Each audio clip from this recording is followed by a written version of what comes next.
Hello everyone, আসসালামু আলাইকুম। আমি মোহাম্মদ রাতুল শিকদার, ফ্রেশ অ্যাগ্রো সিডের প্রোভাইডার। তো দর্শক, আপনারা আজকে সকালে চলে আসছি আমাদের এই পেঁয়াজের কদম যে চাষ হচ্ছে আমাদের ভাসানচর গ্রাম।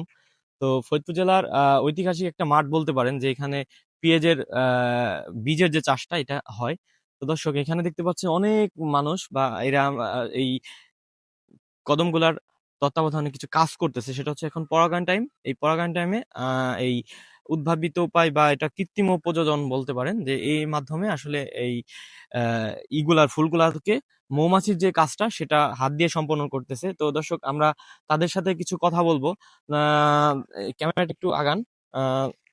সালাম আলাইকুম। ওয়ালাইকুম আসসালাম। আপনার পরিচয়টা যদি একটু দিতেন। আমার নাম মোহাম্মদ শিহাব।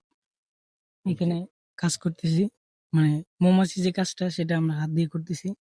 দেখেন, তো এটা কতদিন যাবত করা লাগবে আর কি? এটা সর্বোচ্চ আর ১ সপ্তাহ মতো মানে লাগবে। আপনি বলতে চাচ্ছেন যে ঈদের আগে শেষ হ্যাঁ, হয়ে যাবে? ঈদের আগে শেষ হবে। এটা মানে এই ক্ষেতটার বয়স কত বলতে পারবেন? মানে এটা কতদিন হইছে? এটা বয়সটা তো তাতে অনেক দিন হয়েছে, কাতি মাস। কার্তিক মাস। দর্শক, এটা কার্তিক মাসে লাগানো ক্ষেত। তো কার্তিক মাসের মাঝামাঝি। দর্শক, কার্তিক মাসে মাঝামাঝিতে লাগানো। তো এনারা সবাই এখানে কাজ করে।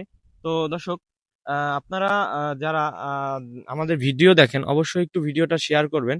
তো আমাদের এই ফরিদপুর জেলার এই কদমের যে মাঠটা, মানে নকশিকাতার মাঠের পাশাপাশি হচ্ছে আমাদের এই ফরিদপুরের অম্বিকাপুর ইউনিয়নের ভাসানচর গ্রামের যে মাঠ, এটা সেই মাঠ। তো দর্শক, আপনারা যারা এই এত সুন্দর আবহাওয়ায় সাদা কদম, মানে একটা কদম রাজ্য বলতে পারেন, তো এখানে যদি আসেন আপনারা দেখতে পারবেন যে খুব সুন্দর ভিউ।